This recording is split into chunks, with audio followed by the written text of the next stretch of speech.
Good afternoon, everyone. I'm Don Sovey. I'm the owner of a CPA firm called School and Municipal Advisory Services. But before that, I'll give you a little background. I was a school business official for 34 years with a CPA firm before that.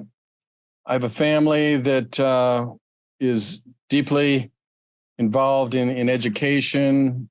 Wife was a guidance counselor in the area. Daughter graduated and is a teacher and did some teaching out in California. So we've lived with education our entire lives and support it. And we know some of the struggles that we are all having and have had in recent times. So this is a process that we're going to talk about that really opens the door and allows participants, stakeholders to have a conversation, to be involved in the budget process going forward.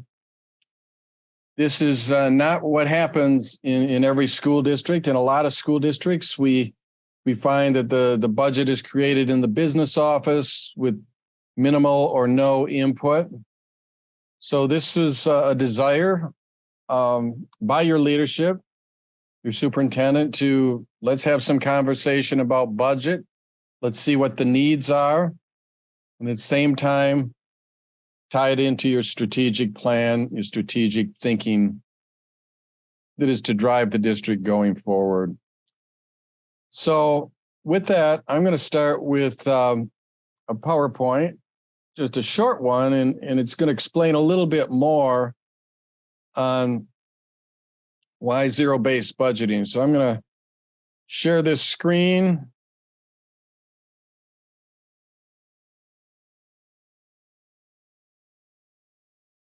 All right, you should be able to see this.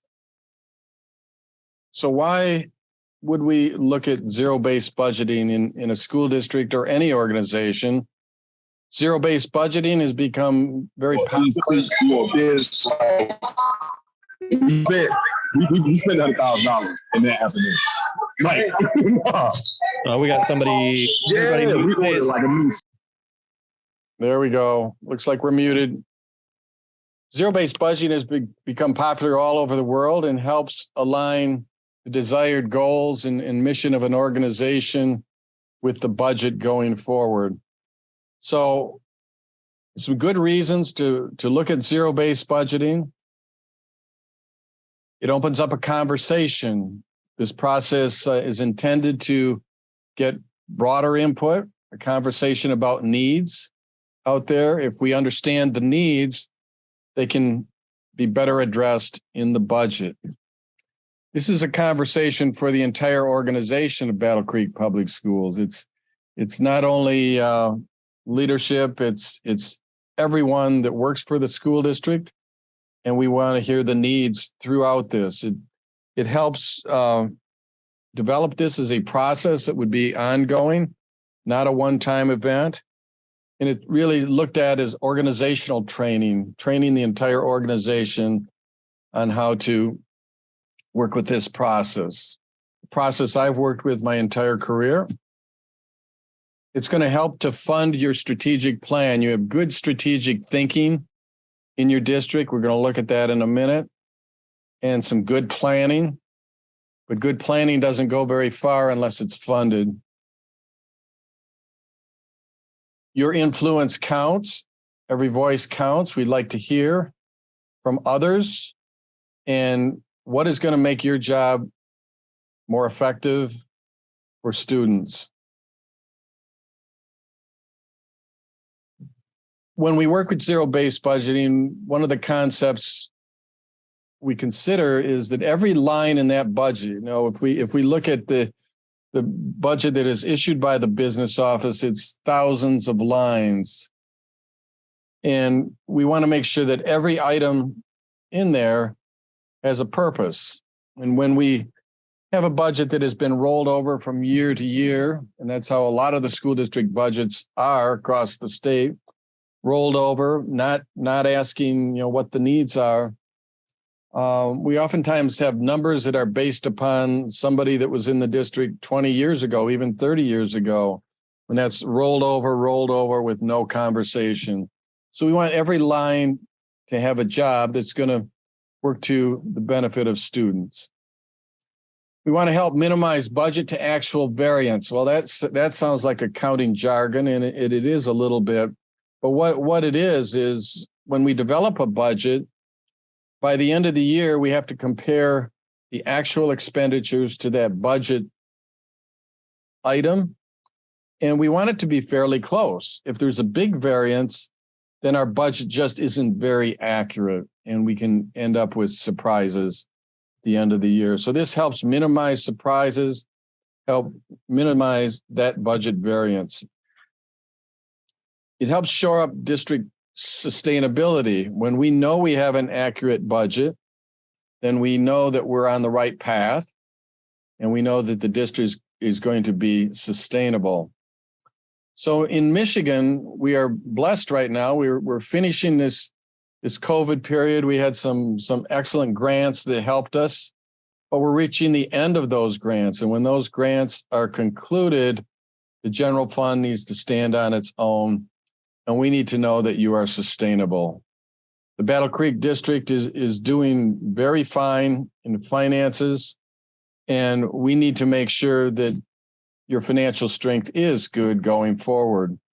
We still have many, many challenges going forward with items such as retirement costs and health insurance costs. So all of that has to be factored in so that we can afford all of that. The process helps develop leaders. When we go through the process, everyone involved is learning more about the budget than they have ever heard before, and they'll be able to use that in the following year and the following year. And if someone is a teacher right now and they become involved in this is a good step in helping to become a principal. And same with an assistant principal, moving up to that principalship job. It's going to help develop those leaders. It's going to provide transparency. We have no secrets. So we encourage transparency during the process. Everybody's going to see everyone else's budget. It provides input for the budget recommendation to the board. In the state of Michigan, the superintendent is required to present a balanced budget to the Board of Education, something that is affordable. And the business office, Josh and his group do a lot of work getting ready for that and helping to facilitate that. So this is another process that helps simplify the gathering of input and being able to talk with the organization to get to that recommendation to the board. What we're going to be working on is something that's based on research. I work a lot with GFOA, that's Government Finance Officers Association. It's the top research arm in the country for municipalities and school districts, and they've done some excellent work. We're combining all of that with the zero-based budget thinking, and we're going to have a strong budgeting process that is collaborative by the time we complete this process. With that, I'm going to pull up another PowerPoint. I'm going to ask for some questions at certain points during this process. But let me get through some of what we have here, and it will be somewhat explanatory after we get through that. So I'm going to another PowerPoint. Should be able to see this.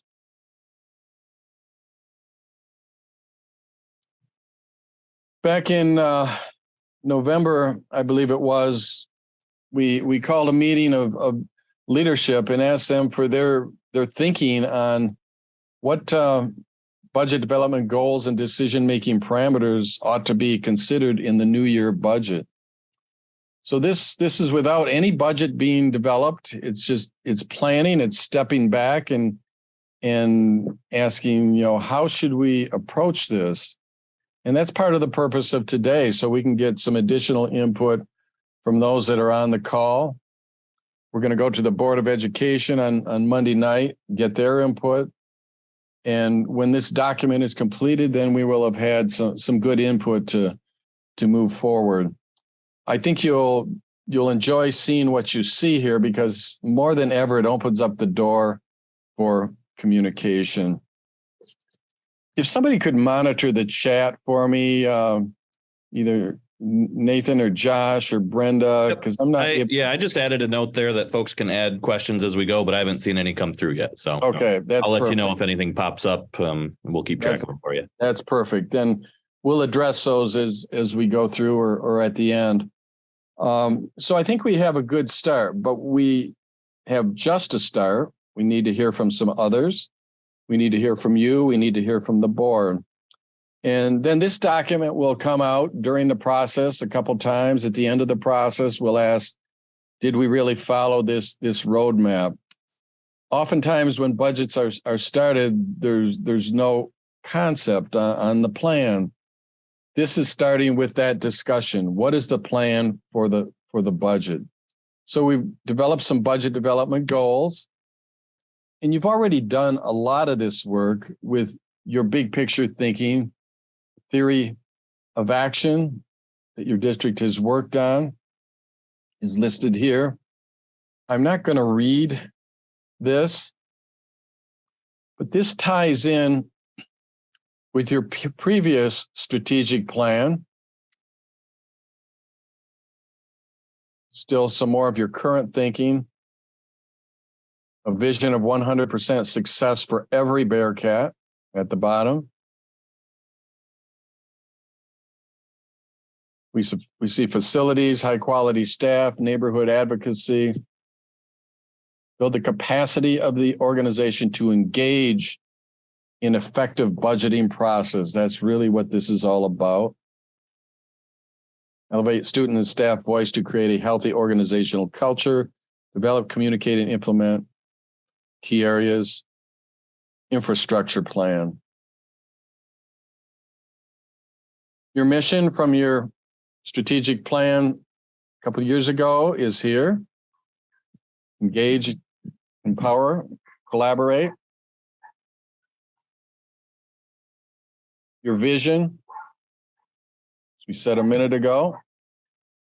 This was your detailed one-page summary strategic plan from about 5 or 6 years ago that I was working with the district in another capacity and looking at business services. And I thought this was excellent. It's probably the best I have ever seen. And it breaks it down into pillars, which you can see here. A great deal of this has been accomplished. And when I was working with the district 6 years ago, it was a much different district. You're much more successful today based on what I have seen. So moving forward to it, that's the big picture thinking. Those are some of the goals on how to put the budget together, but we have more coming up.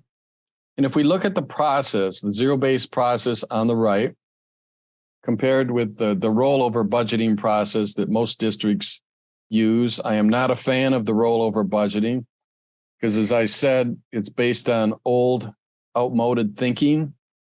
So you may have, for example, a science budget that has always been in the high school. It has always been, let's say, $6,000. So it gets to be rolled over $6,000, but it's based on old thinking. It didn't ask, what are your true needs? And if we look at various levels of service, how can we consider that? So that's what this is all about. We say starting with a clean slate, but what it means is we're going to really ask, what are the needs? Examine cost and benefits, new approaches. We're not going to say, well, we're not going to do that because we've never done it. We don't ever want to hear that. We want to look at new approaches. You may have a program. You may have a STEM program that somebody would be an advocate for, as an example. And they may need to present that as their advocate program. The bottom right results in several levels of service and cost. So we can't afford everything that is going to be proposed. I know that. but we can have levels of service. We're going to talk about that a little bit more. So we break this large budget down into cost centers. That's the term we use throughout this process. And we look to the leadership in each of these areas to secure input and to put together a plan, a presentation that can then be turned into a line item budget. So let's take elementaries for a minute. We say elementaries, but we really mean each elementary school taking a look at their own budget, developing some thinking to move forward and presenting an actual plan. Let's take Outdoor Education Center. We would ask them to tell us what the revenue is, and then we'd ask them to tell us what their requested expenditures are going to be. So it's looking at the details line by line with all of these areas. And if I step back and look at what is it that we're really going to need to get this done, there are 4 big points. The first one is, what are the people? Who are the people that we need? What are the teaching supplies that should be requested? And in elementary, we're looking at an allocation per teacher. And then we're also asking the principal to tell us how many cases of copy paper are they going to need for the entire year. And then we're going to take it a step further. We want to hear from some departments. So if there's a department that ought to have a budget, maybe has had a budget, but hasn't really been discussed, we're going to ask for the input there. Let's take vocal music, for example. Coming right from the department head on vocal music, what are the needs going forward that would help you be successful in your program? So the department requests that would likely come from the elementaries too. Elementary art, phys ed, music. Another area that we're asking for input would be directly from every cost center is, what are the capital needs that you have? By capital needs, I mean these are the bigger ticket items that relate to a building. It might mean moving a wall. It might mean that the concrete out front of the building has been cracked and not replaced in a long time. It might mean we need a new roof. And then technology. We're going to ask the principals to gather information from the buildings, staff. What are the needs on technology? We've produced a form for the principals to help gather this. And that will be summarized by the technology department. On the capital outlay one, that will be summarized and evaluated by the facilities and operations. So with that, those 4 things, if we keep those 4 things in mind that I just mentioned, we're breaking it down into cost centers as shown here. Then we have some budget development goals based on what we saw, the strategic thinking. Strong focus on monthly reviewing of the numbers in all district budgets. We're looking at a transparent and consultative approach. That's what this is, using a zero-based budgeting method. It will eventually result in a recommendation by the superintendent to the board. But until that recommendation occurs, there's a lot of work that will need to be done. There hasn't been anything done on budget as of yet. So we're gathering input to get to that point through this process. Understand future funding growth for students in programming. There's some of the goals. We need to understand it. And very soon we'll hear from the governor on what her proposal is for budget. That will be a big piece. We're waiting to hear that. But we'll also learn about what the retirement rate will be We'll be looking at health insurance rates and other costs. And look at how we're going to allocate dollars. Focus on infrastructure. We saw that in the plan up front. Review equity. A big consideration these days, equity of classrooms for equipment and technology. Look at a future technology plan. Security training. How can we improve the student experience? You've done some good work on that. This was brought up again. Look at curriculum materials. Sustainability of the Innovation Center. Let's budget so that our academics are positively impacted. And that's some of the thinking we get from GFOA, as I mentioned earlier, the research. So with that, we just covered the goals on what we ought to be looking at in developing the budget. And before I get into details, I'm going to get into details like the various categories, like personnel, supplies, purchase service, professional development, and sustainability. That's what we're going to get into next.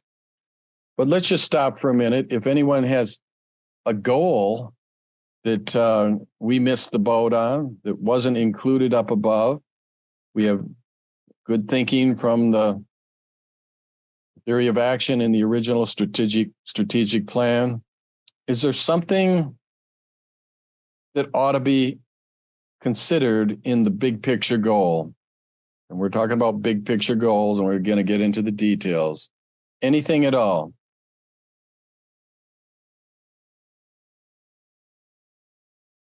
Is there anything in the chat at all? Nothing in the chat yet, but in case anybody's typing, we might give it a little minute. And if there's anybody else that has a question and just wants to unmute for a second, feel free as well.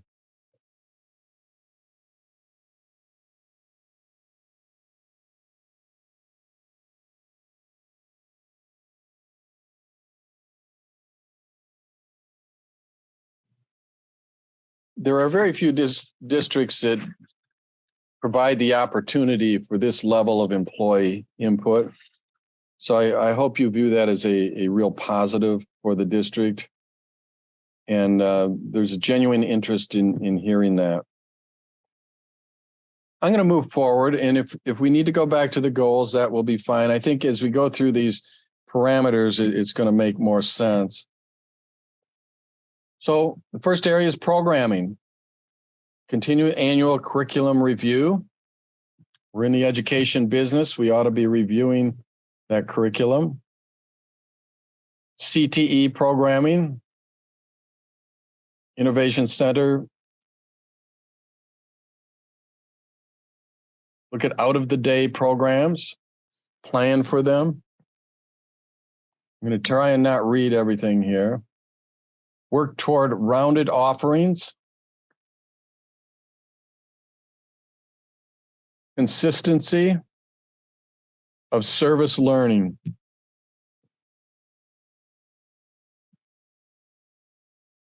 This was gathered through a group input. Understand social emotional trauma, inform practice. Academic return on investment, study that. So what this comes from GFOA, Government Finance Officers Association, academic return on investment. That sounds like jargon. Well, it is a little bit, but it's really taking a look at, if we have to decide between two programs, we're going to buy a new textbook and we have to choose between one of two. What's going to give us the most return? What's going to give us the most years of progress for these students?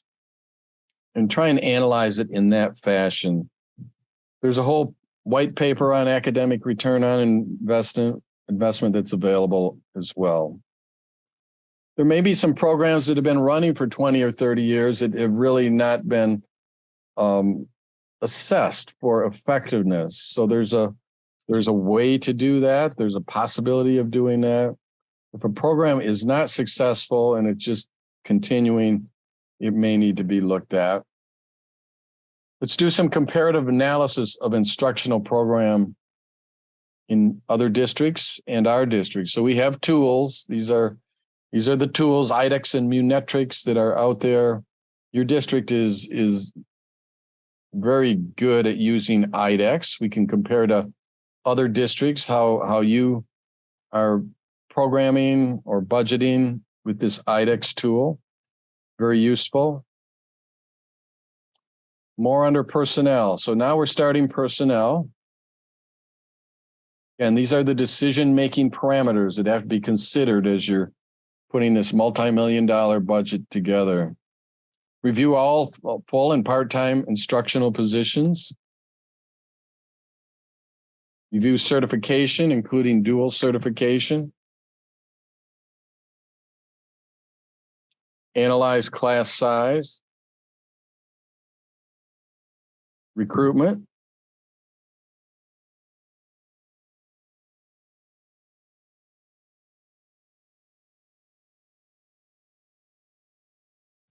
One point that was made, this last one, evaluate return on investment for third-party contracting.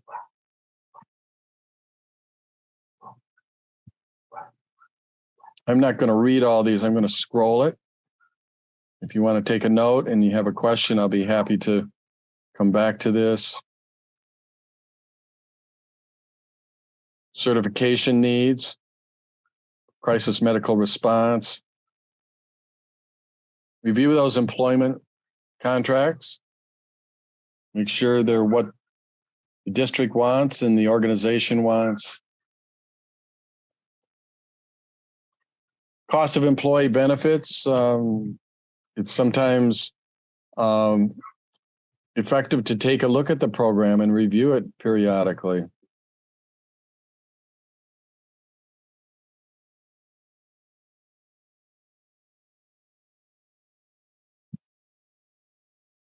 So that's the professional personnel side.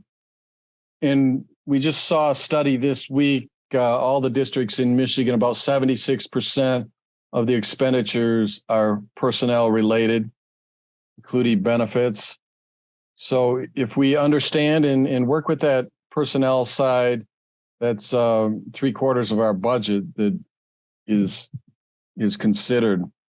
The professional development, because we are people working with people, is critical in this picture.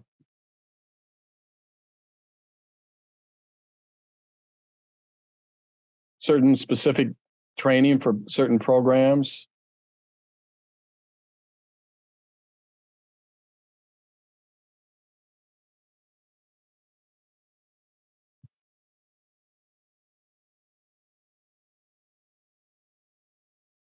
Map out the professional development for a whole year as part of a budget proposal, which makes a lot of sense. It's planning in advance, not at the last moment, but planning, what do you want to accomplish? How does it tie into strategic planning?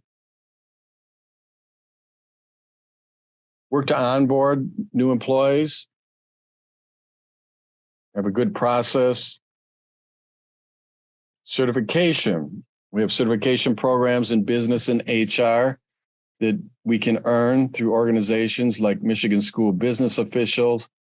They're critical to your district, because in this training, you can learn about areas where you can save hundreds of thousands of dollars if you're engaging in this process. Teacher-driven process for summer learning by teachers.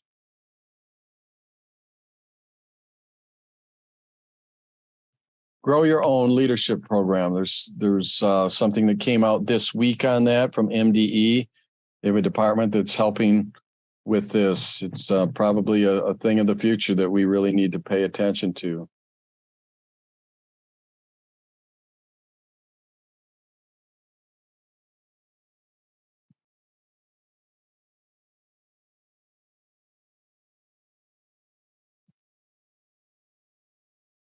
So the next area in our budget is supplies and purchase service.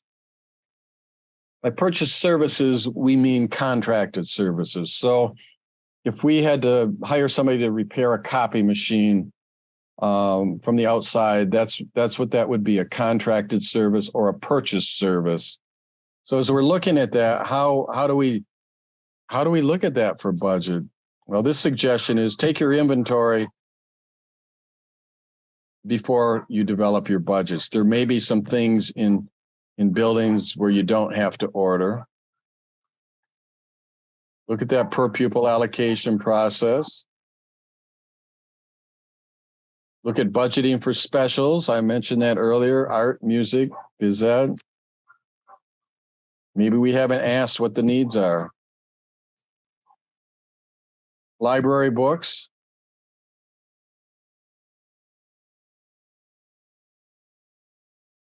Licensing and technology supplies.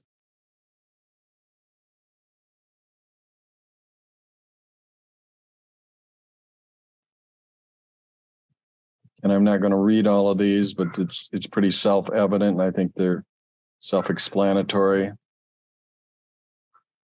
Then we have capital outlay. Let me just stop here. Nathan, do we have anything that we need to address backing up? We did have a question just about if competitive compensation was included. Josh looks like he got on that for us, though. So that one is. Did you want to stop and wait and see if any others come through for a minute? We can. Let's just give it a moment, because we are moving fairly rapidly, and if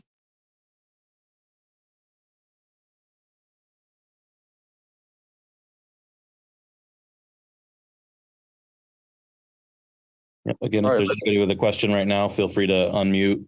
Otherwise, we'll keep moving through it.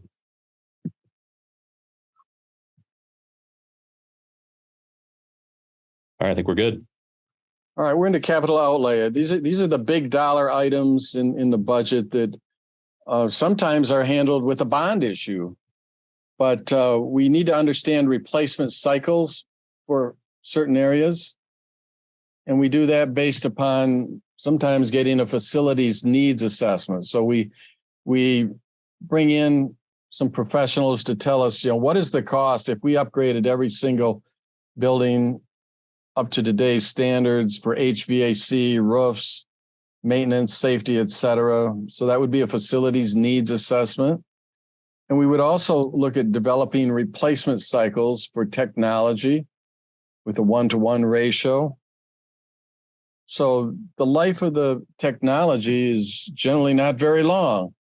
So if we were to schedule this out over, let's say, the next 5-10 years, what would that look like? And what would be the dollars that would be needed? And how would we pay for it? So this is gathering information that's going to make the district stronger and make the facilities and equipment in better stead. Drives, parking lots, landscaping, roofs, flooring, all of these have life cycles, different values. Next point is review safety considerations in all buildings and camp. Library book, including digital versions, review that. So that sometimes is a capital outlay, oftentimes not. But if it was significant, it could be part of a bond issue, if you have one in the future. Seating adequacy. So then we come to grants. Your district has been blessed with grants, many amazing and great grants, but the COVID-related grants are going to run out. We need to understand that. Those expenditures that came in because of COVID, they can't continue unless there's a conscious decision that we're able to move that into the general fund. But I said earlier, the general fund needs to stand on its own, so it can do what it can afford. It can't do more. So strategically manage those grants. And you've had a wonderful grant management program over the years in your district. What is grant funded and what's going to expire in that grant? So this is a point that was made. We got to understand that map that out as you budget for next year and the following year and the following year. They call it the funding cliff. The funding is going to end. And if we don't acknowledge this funding cliff, we're going to have problem in all of our school districts. Somebody addressed the carryover money that relates to grants. Make sure that that's addressed properly for academic returns.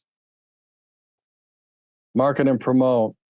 So we're into revenue, and oftentimes when we talk about budget, we think we're only talking about the expenditure side. We often just start talking, and we dwell on that, but it's the revenue side that needs discussion as well, because that's the significant piece. It's going to let us do what we do or what we can't do, to examine the decisions that would need to be made. So market the school district is what this is saying. Market and promote. You had a wonderful website that showed your most recent bond issue that really was dynamic. Partnerships. You've had some amazing partnerships. Other partnerships. Secure and understand a professional enrollment projection. The district did just receive that, and we have a summary of that on dated January 6th. And what it is showing is there'll be an estimated 107 student reduction going into next year. And this is largely because of declining birth rates throughout the state. Your district in recent years has done well against the measure of what the projection was originally pegged at, but that results in a 3% enrollment projection loss of students going into next year. Financial integrity. This is what I'm always interested in with our school districts. Are we going to be strong? We plan for today and plan for tomorrow. Are we going to get through it? So that's what this is all about, installing that transparent, user-friendly, collaborative process, adopt balanced budgets going forward, long-term planning, develop a long-term plan, help people understand school finance. That's a bit of what we're doing today with this discussion too. We want you to understand, what the district has to look at and the struggles it has with preparing a budget. We've come out of the pandemic and things have been okay, but we have new challenges going forward that are going to catch up to us. Maintain strong business services. We need a good business office. I'm really happy with your business office and HR now compared to 6 years ago. You're set for really good progress. Talking with the community. Here's a statement we made earlier. Every budget dollar must have a job. Evaluate programs on a schedule and to look at, are we getting our money's worth? Are we getting our academic return? So with that, I'm going to stop sharing the screen and see if we have some questions and further discussion. So, Nate, I think we can ask people to open their speakers, and so we can all hear the question, if you're okay with that. Yeah, I think we've only got, looks like 10 or so on here, so we shouldn't have to worry about too many, talking over each other or anything. So feel free, anybody, if you've got questions, now's the time.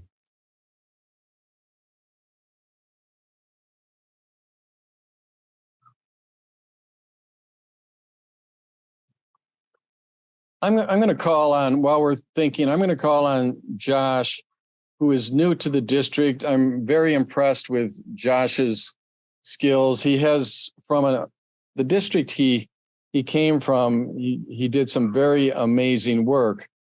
But most business officials are not trained in zero-based budgeting, and it's hard to find the training. And that's why we're taking everyone through this, including the organization. Josh, can you hear me? And do you have any observations that you want to make at this point? Yeah, I can. I think the biggest thing is just making sure that, we are getting input from all levels of the organization. As you had mentioned in the beginning, in a lot of districts and ones that I've worked in previously, it was always just the business office budget. It was just something that rolled over year to year. No one really had any type of input or say, or the decisions were made for everyone, mostly by the higher up administration. There was nothing ever taken into account for buildings or anything. So we've started here, starting engaging everyone more and more. And obviously, this is the first year we're doing it. It's going to take a while. The first year is not going to be perfect, but we're starting off in a way that we are engaging people first and foremost. And the process as we develop this over the coming years will just get better and better. Let me add to that your financial accounting is second to none. When I came work with the district 6 years ago, I could not say that. It was quite tenuous. But since that time, Brenda DeMott was hired, who is a CPA and keeps a close eye on the accounting.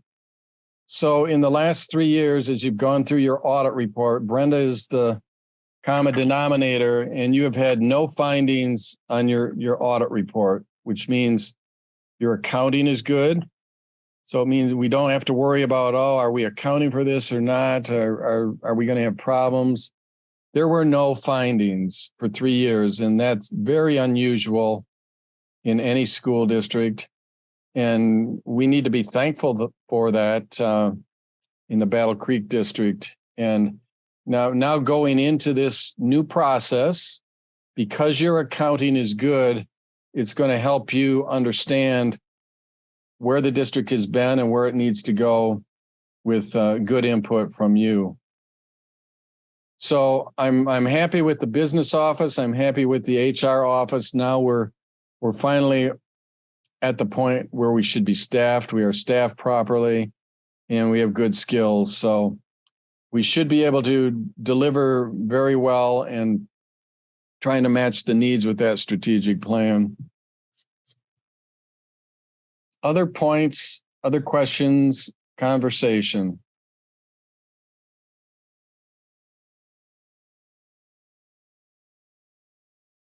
And if you do have questions after this, I'm happy to answer those. You can email me. I'll give you my email. It's donsovey, DONSOVEY @gmail.com. If you didn't want to speak up, I'm happy to speak with you. This is an open discussion, and we're trying to make it the best for kids. Their final. Say again. I have a question. This is Lauren Granger, and thanks for inviting me to this call. First of all, I appreciate being part of this process. I'm just curious, I'm very familiar with zero-based budgeting as a business owner myself.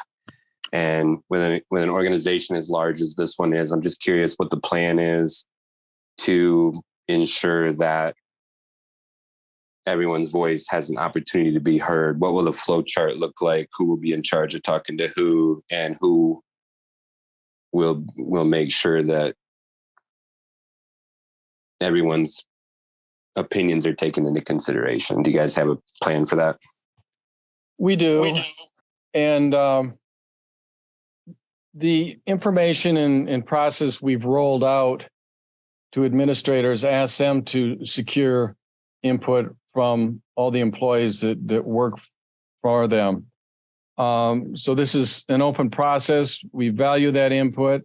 And this isn't a one-time deal. It would be every year this process would take place. If you are in business, when you are in business, the budget is everything. And unfortunately, in schools, we have a lot of employees that are removed from the process. This helps to bring more people into the process and get the better thinking. But yeah, there's certainly a plan to get others involved. And when we broke this all up into cost centers, whoever is the leader of each of the cost centers, they're the people that are charged with securing that input. Does that help, Lauren? Yeah, kind of. I just want to make sure. So when you have leaders that are in charge of securing the input, that input is only as good as the leaders who are seeking that input. And sometimes when you use zero-based budgeting with no input, you just end up with a rollover budget. And as you know, all I am is the football coach in the district, but I'm also a person who considers myself very fiscally responsible with the district's money. And, but at the same time, I see a lot of needs within our athletic programs and our facilities and that sort of thing. And I just want to, I guess, be assured that this gives me the opportunity to voice my opinions with regards to that. And I would like to see who I voice those to and when and what the district's plan is, not just for me, but for anybody to do so. So, yes, I hear what you're saying. I guess I just was looking for a little bit more substance to it, but I'm sure it will be forthcoming and I'll just keep my eyes open for it. Well, yeah, in your case, you would certainly go through the athletic director, which is also associated with the high school. So, that would be the leadership that would be, requesting that input. And I would hope that your athletic director would get that kind of input. The athletic fund is part of the general fund. The athletic expenditures is part of the general fund. So, I've lived with this for 34 years in my district, and we always got good input, always had a good working relationship with athletics, and we're able to meet the needs. Now, years have been tough too, so there may be a backlog of things that haven't been considered. I'm sure there are, but I encourage you to talk with your leadership. Okay, thank you.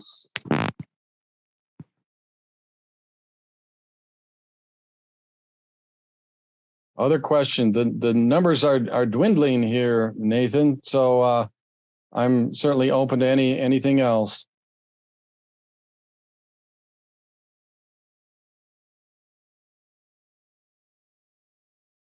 Well, thank you. If anybody has a further question, feel free to email me at donsobey@gmail.com. I'll be happy to talk with you.